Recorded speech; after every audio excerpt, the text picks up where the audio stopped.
पिछले वीडियो में हमने समझा था ला नीनिया इफेक्ट के बारे में। वो समय जब पैसिफिक ओशन का पानी ठंडा होकर बारिश बढ़ा देता है। अब वक्त है एल नीनियो को समझने का, यानी the warm face of ENSO cycle. तो सबसे पहले जानिए एनसो क्या है। एनसो यानी एल नीनियो सदर्न ऑसिलेशन।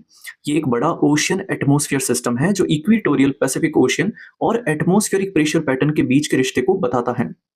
इस चक्र के 3 फेज होते हैं: एल नीनियो वार्म फेज, ला नीनिया कोल्ड फेज और न्यूट्रल फेज। अब बात करते हैं एल नीनियो की। एल नीनियो के समय सेंट्रल और ईस्टर्न पैसिफिक ओशन की सतह का पानी नॉर्मल टेम्परेचर से ज्यादा गर्म हो जाता है। यानी जो हिस्सा सामान्यतः ठंडा रहता है वहां पानी का तापमान अचानक बढ़ जाता है। इसके कारण ट्रेड विंड्स जो सामान्यतः पूर्व से पश्चिम की ओर बहती हैं कमजोर पड़ जाती हैं और कभी कभी उल्टी दिशा में बहने भी लगती हैं। इससे होता क्या है, इससे पैसिफिक ओशन में गर्म पानी का ढेर पूर्व की तरफ खिसक जाता है, जिससे वहां कन्वेक्शन यानी बादल बनने की प्रक्रिया बढ़ जाती है।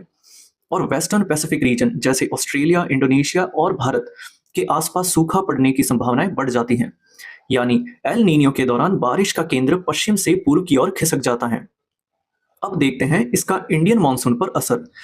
जब एल नीनियो होता है तो इंडियन ओशन रीजन में हवा के ऊपर उठने की प्रक्रिया यानी वर्टिकल कन्वेक्शन कमजोर हो जाता है। इससे भारत की मानसूनी हवाएं यानी साउथ वेस्ट मानसून विंड्स कमजोर पड़ती हैं और परिणाम होता है बिलो नॉर्मल रेनफॉल और कई बार ड्रॉट लाइक कंडीशन। इतिहास में 1982, 1997 और 2015 जैसे कई साल ऐसे रहे हैं जब एल नीनियो के कारण भारत में मानसून कमजोर पड़ा और फसल उत्पादन पर असर पड़ा है। पर याद रखिए, हर एल नीनियो का असर एक जैसा नहीं होता है। अगर उसी समय इंडियन ओशन डाइपोल पॉजिटिव हो तो वो एल नीनियो का नकारात्मक असर को कुछ हद तक कम कर सकता है।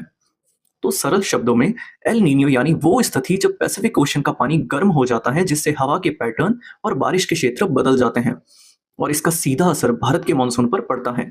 अब सवाल यह है कि जब न एल नीनियो होता है न ला नीनिया होता है तो मौसम कैसा रहता है, यानी आखिर एनसो का न्यूट्रल फेज में क्या होता है। यही जानेंगे अगली वीडियो में। अगर वीडियो आपको पसंद आई है तो आप इसे लाइक करें, शेयर करें और इस ऑब्जर्व ओनली के अकाउंट को फॉलो करें। और अगले वीडियो में मिलते हैं एनसो के न्यूट्रल फेज